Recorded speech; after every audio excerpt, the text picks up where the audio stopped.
E aí, tudo bem com você? Estudando muito? Tenho certeza que sim, né? E por falar em estudar, a partir de agora, nós vamos começar a estudar um outro tema que é muito cobrado em provas. Dificilmente você pega uma provinha da FUMARC em que você não encontra uma questãozinha que seja sobre atos administrativos. E o que eu costumo perceber no dia a dia é que os alunos eles têm muita dificuldade para assimilar esse tópico sobre atos administrativos. O que eu vou fazer? Para tentar facilitar o seu estudo, eu vou apresentar a maior quantidade possível de exemplos. Tudo que eu for falar aqui a partir de agora, vou usar exemplos, eu vou explicar detalhadamente, e aí você vai anotando no seu caderno e ou nos slides que eu disponibilizei para você, para ficar mais fácil depois de você fazer uma revisão e você se aprofundar no estudo dessas disciplinas, se for o caso. Disciplina não, né? Desses tópicos, se for o caso. Tá certo? Então vamos lá. Vamos começar a falar sobre os atos administrativos. Para você ter uma noção melhor, eu gostaria que você entendesse o seguinte.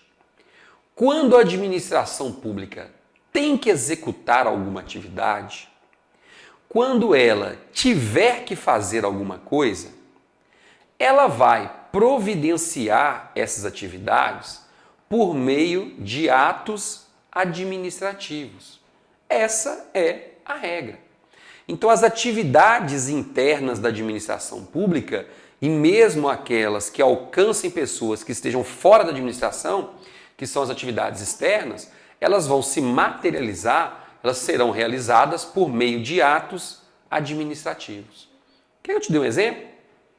O município de Belo Horizonte precisa de novas pessoas, novos agentes públicos para trabalhar em suas atividades administrativas. O que o município de BH tem que fazer? Tem que realizar um concurso público. E para dar início àquele concurso público, o município de BH terá que publicar um edital. Esse edital nada mais é do que um ato administrativo. Então, edital, professor, é ato administrativo? É isso mesmo. Um edital nada mais é do que um ato administrativo. E ponto final. Ficou claro? Então vamos melhorar. Aí, a PBH, o município de BH, divulgou um edital, que é um ato administrativo, e a partir de então, foi marcada a data da prova, você fez a prova, muito bem classificado ou classificada, e aí ficou aguardando a divulgação da lista de resultado.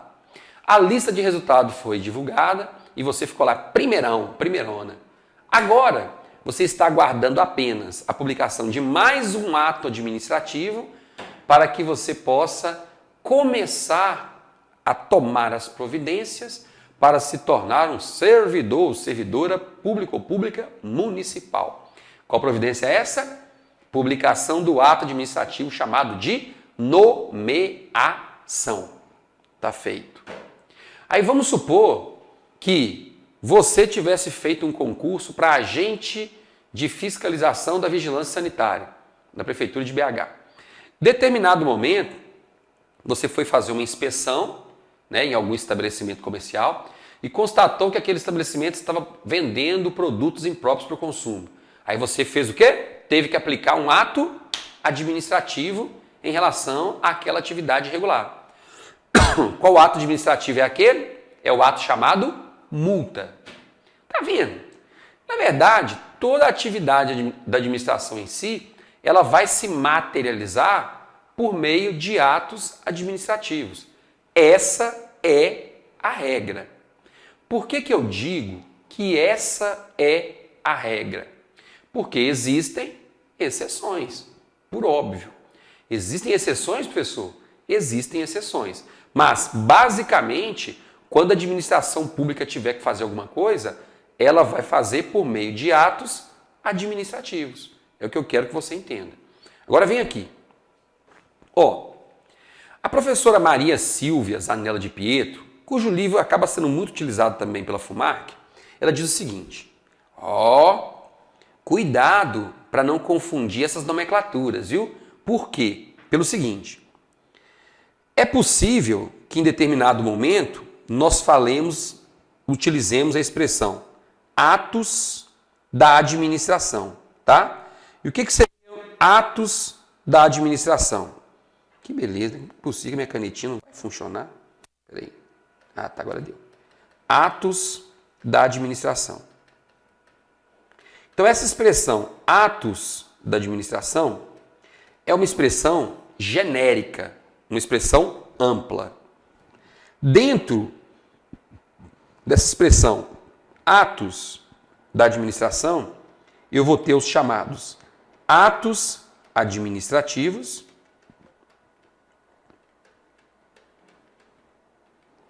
e os atos de direito privado. Atos de direito privado. Então, olha só. A expressão atos da administração corresponde a um gênero. Então, quando eu digo ato da administração, a princípio, eu não sei se trata de um ato administrativo ou de um ato regido pelo direito privado. Não dá para saber.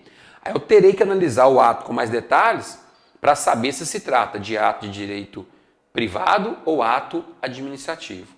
Mas o que eu quero que você entenda aqui é o seguinte: a partir de agora, nós vamos estudar apenas os atos administrativos, ou seja, são aqueles atos regidos pelo direito público. Ah, professor, então os atos administrativos são os atos regidos pelo direito público? É isso mesmo. São aqueles atos em que a administração, quando edita, ela se coloca no patamar de superioridade em relação aos particulares. Então a administração está aqui, o particular está aqui. Ó. Então a administração se coloca em uma posição de superioridade em relação a esses particulares aqui. Ficou claro? Então muita atenção a esses pequenos detalhes, tá? Aqui, ó, patamar de superioridade. Aqui em cima nós temos a administração pública, aqui o particular. Quando a administração edita um ato administrativo, esse ato se sobrepõe aos atos praticados pelo particular. Por isso nós dizemos que ele é regido pelo direito público.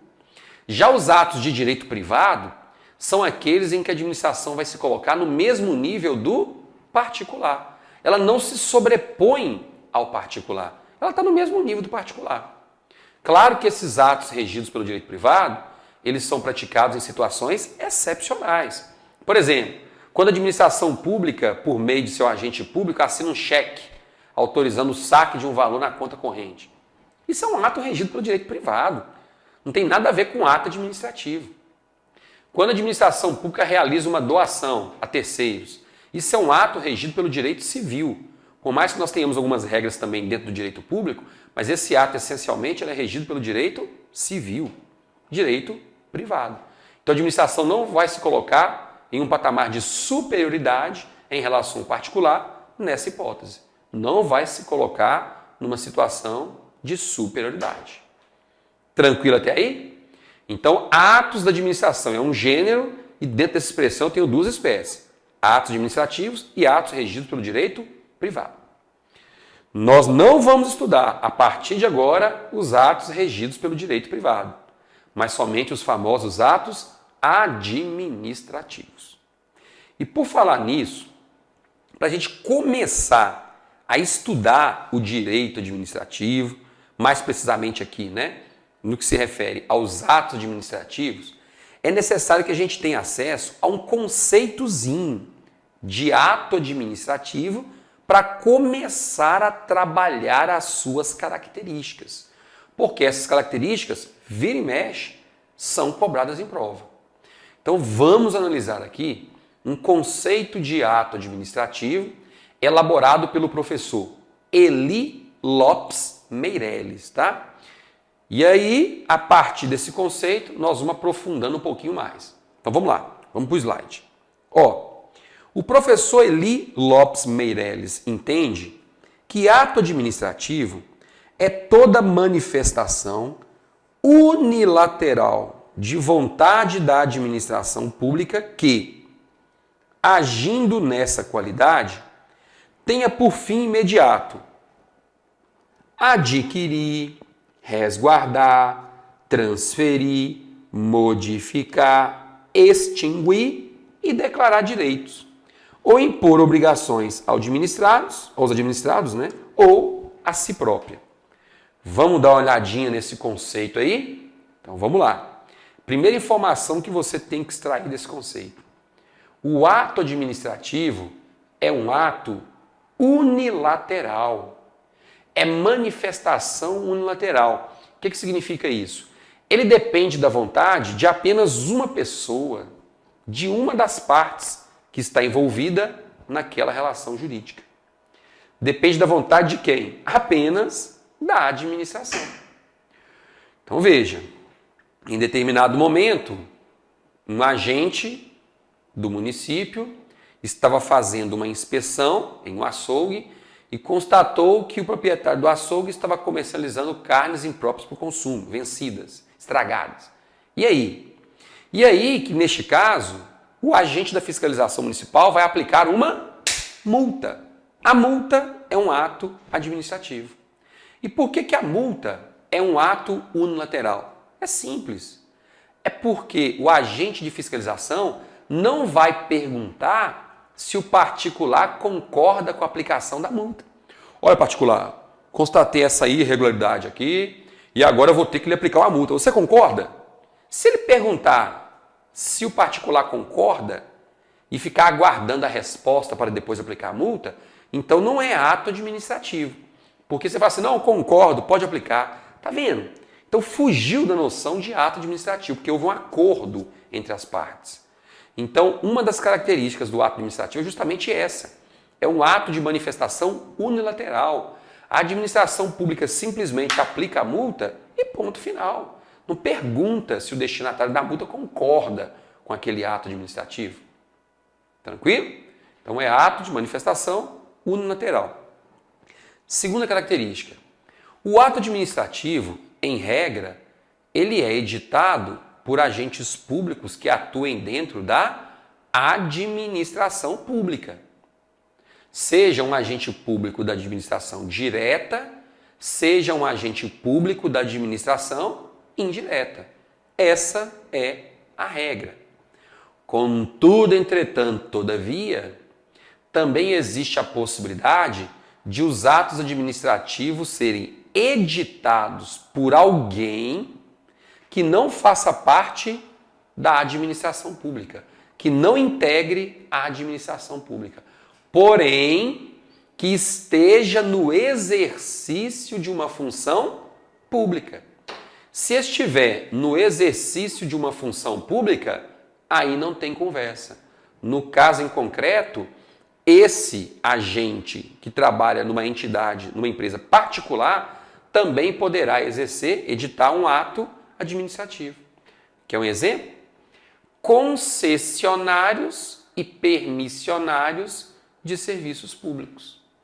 Então, os concessionários ou permissionários de serviço público, em regra, são pessoas jurídicas de direito privado, são particulares que participaram de uma licitação, venceram essa licitação, assinaram um contrato administrativo com o poder público e, a partir de então, eles começaram a prestar um determinado serviço público.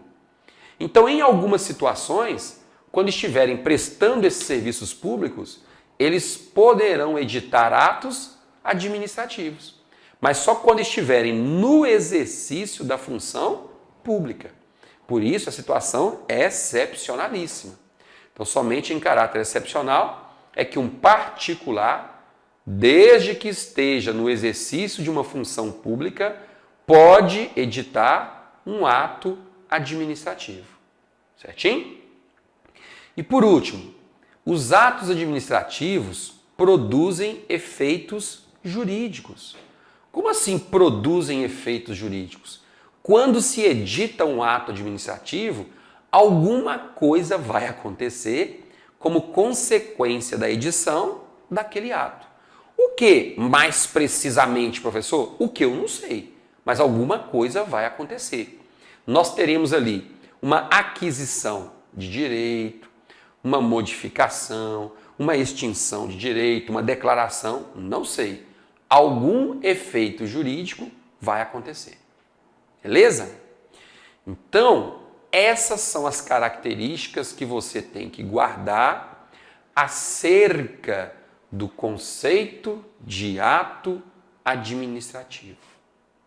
E já que você conhece o conceito de ato administrativo, a partir de agora nós vamos avançar e começar a tratar de um outro tópico muito, mas muito cobrado em provas da FUMARC. Que tópico é esse? Requisitos ou elementos do ato administrativo. Requisitos ou elementos do ato administrativo. Então vamos lá. O que é esse tal de elemento do ato administrativo? O que é esse tal de requisito do ato administrativo?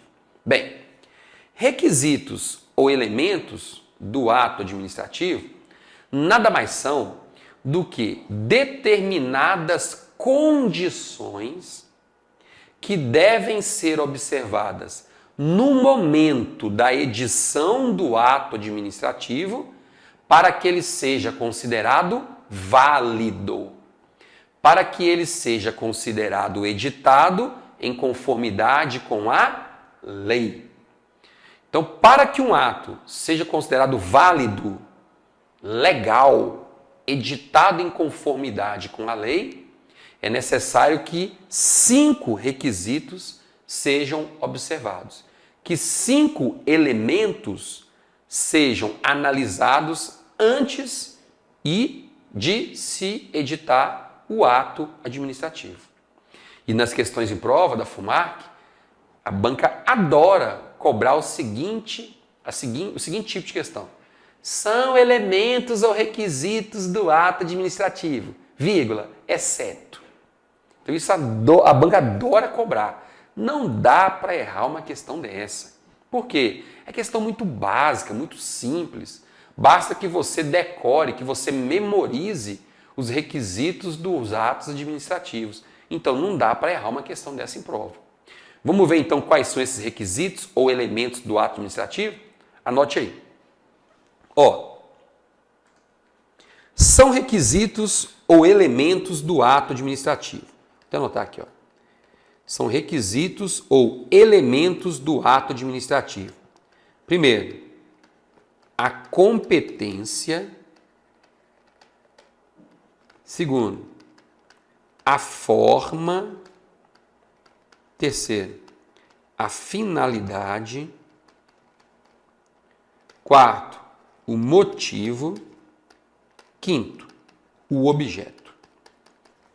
Então, se cair essa questão que eu acabei de ventilar, né? São requisitos ou elementos do ato administrativo, exceto. Então, você tem simplesmente que decorar esses 5 itens que eu coloquei para você. Porque esses são os requisitos ou elementos do ato administrativo. Agora, é claro, né? Eu gostaria também que você assimilasse aqui o seguinte. Eu vou até retornar um pouquinho lá naquela aula que nós tivemos sobre poder vinculado e poder discricionário. Que agora chegou o momento de eu explicar isso aqui um pouquinho melhor. Olha só.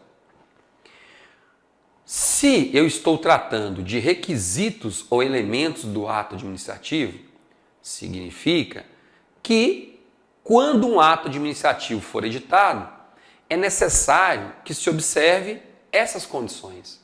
Se essas condições não forem observadas, o ato será ilegal, o ato será inválido. É simples assim, tá? Então veja só, o que nós temos que analisar aqui? Quando o ato administrativo for vinculado, e você já sabe o que é um ato administrativo vinculado, né? É aquele em que o agente público não tem margem para decidir. Por quê? Porque a lei já estabeleceu previamente todos os requisitos que devem ser observados no momento da edição do ato. O agente público vai simplesmente ler o que está escrito na lei e editar o ato. Ele não tem margem para dizer sim ou não, para dizer hoje ou amanhã. Ele vai ter que cumprir agora e acabou. Esse é o ato vinculado. Ok? Você está se lembrando aí, tenho certeza disso, daquele exemplo que eu dei, né? É o caso da aposentadoria compulsória. Quando o servidor atinge 70 anos de idade, não tem conversa, não tem margem nenhuma para decidir. É simplesmente conceder a aposentadoria para ele e ponto final. Ele já completou hoje 70 anos. Então ele não pode continuar trabalhando. É o último dia dele, ponto final. Na verdade, o último dia dele foi ontem, né? Hoje ele só foi lá para formalizar a aposentadoria, né? Mas o último dia foi ontem. Aos 70 anos ele já está aposentado. Tranquilo? Tudo certo? Então vem aqui. Em alguns momentos, a lei ela vai estabelecer todos esses requisitos do ato administrativo, tá? Então, quando você analisar a lei, você vai constatar que a lei já disse de quem é a competência, qual vai ser a forma do ato, para que ele vai ser editado, por que ele vai ser editado, qual é o objeto dele. Tudo isso estará previsto antecipadamente pela lei. Então, quando esses 5 elementos estiverem previstos antecipadamente na lei, nós estaremos diante de um ato vinculado. O agente público não tem margem para decidir. Ele simplesmente vai editar o ato e ponto final. Em outros momentos, pode ser que a lei simplesmente decida antecipadamente quem vai ser o agente público competente. Peraí, deixa eu apagar isso. Então pode ser que a lei, em outros momentos, simplesmente decida quem vai ser o agente público competente, qual vai ser a forma do ato e qual vai ser a sua finalidade. Então veja, se a lei estabeleceu os 5 elementos, os 5 requisitos, então o ato é vinculado. Se a lei estabeleceu só os 3 primeiros, então o ato é discricionário.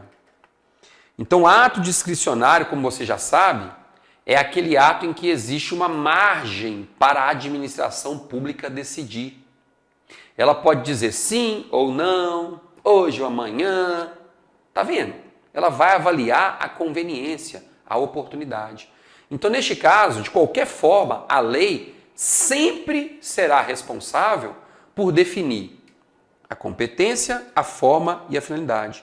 Mas nos atos discricionários, o motivo e o objeto ficam a cargo do administrador.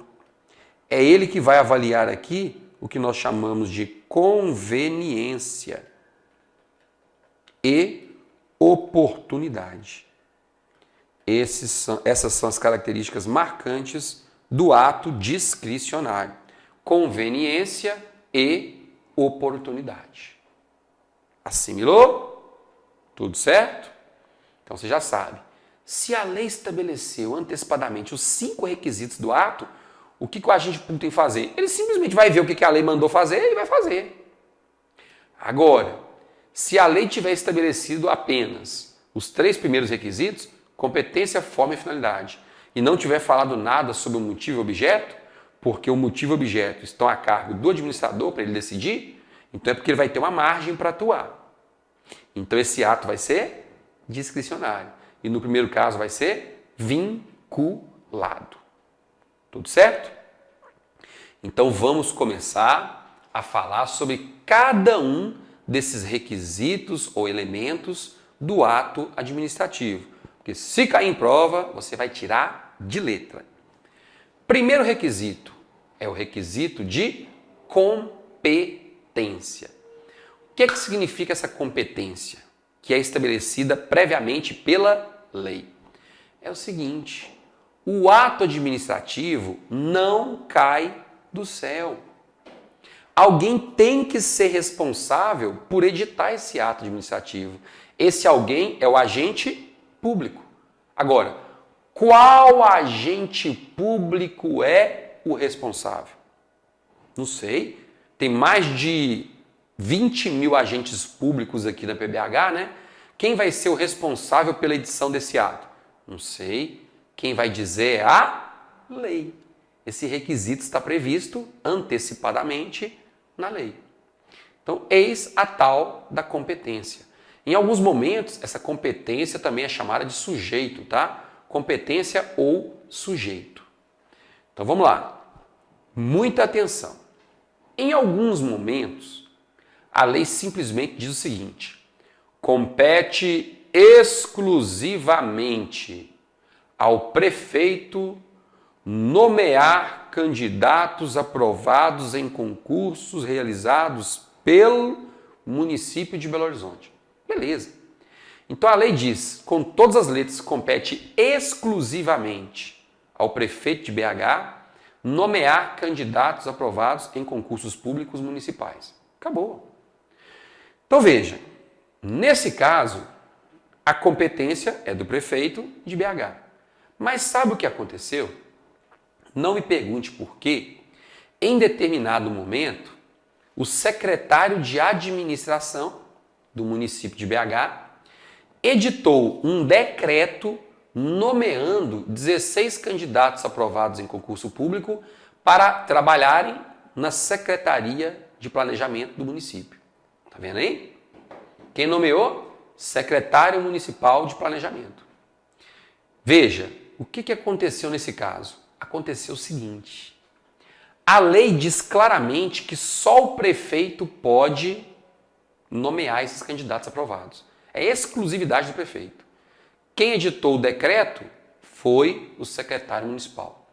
Pergunta: há alguma ilegalidade nesse ato? Com certeza. Absolutamente. Por quê? Porque a lei diz, só o prefeito exclusivamente pode editar esse ato. Quem editou foi um secretário municipal. E aí, esse ato é válido? Esse ato é legal? O ato é ilegal. Por quê? Porque desrespeitaram a competência para a sua edição. Somente o prefeito podia editar. Professor, mas não dá para corrigir esse ato, não? Não dá para convalidar esse ato, não? O que é convalidação? Essa expressão convalidação significa nada mais nada menos do que uma correção. Então, se eu digo que um ato administrativo está sendo convalidado, é o mesmo que dizer que ele está sendo corrigido. Então, quando se tratar de uma competência exclusiva, como é o exemplo que eu citei, né? Compete exclusivamente ao prefeito. Quando se tratar de competência exclusiva, não é possível a convalidação. Não é possível a correção do ato administrativo.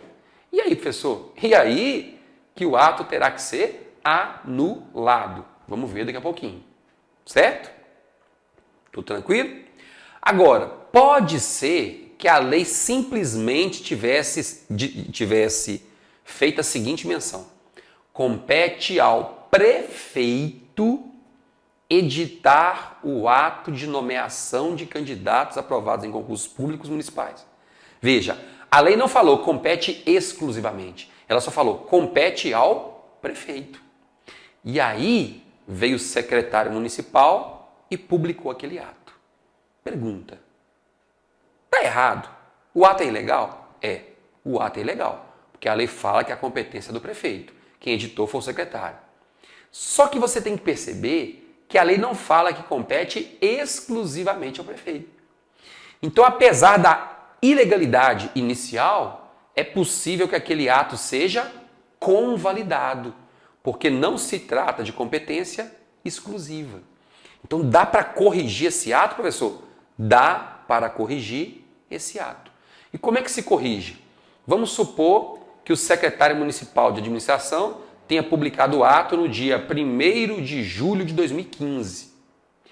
O que acontece? A princípio, esse ato é ilegal. Então, ele não está produzindo efeitos. Acontece que no dia 10 de julho, 10 dias depois, o prefeito publicou um novo ato de nomeação, dizendo o seguinte: eu, prefeito do município tal, nomeio os candidatos fulano, ciclano e beltrano, todos aqueles que haviam sido nomeados antes pelo secretário, né, para o cargo de X, para os seguintes cargos, 2 pontos. Vai falando quais são os cargos, né? Aproveita a oportunidade para ratificar e convalidar o ato número tal, editado no dia 1º de julho. Ou seja, o prefeito, lá na frente, 10 dias depois, ele editou um ato, falando tudo que o ato anterior tinha falado e ainda fazendo uma menção de que estaria corrigindo o ato anterior. Ou seja, o ato foi editado antes pelo secretário e agora está sendo editado pelo prefeito. Então o que está valendo é esse segundo ato do prefeito. Só que esse segundo ato, como é um ato de convalidação, de correção do primeiro, esse ato de convalidação ele vai ter efeito retroativo. Ou seja, ele vai corrigir aquele ato que aconteceu lá atrás, no dia 1º de julho. É o que nós chamamos de efeito retroativo. Ou, para ser mais exato, é o que nós chamamos de efeito ex tunc. Ex tunc. Então, sempre que você encontrar essa informação de que se trata de ato com efeito ex tunc, significa efeito retroativo. Vai voltar no tempo para corrigir uma situação desde quando ela começou ilegal. Então a gente corrige lá no início para não ter nenhum problema para frente. Certinho?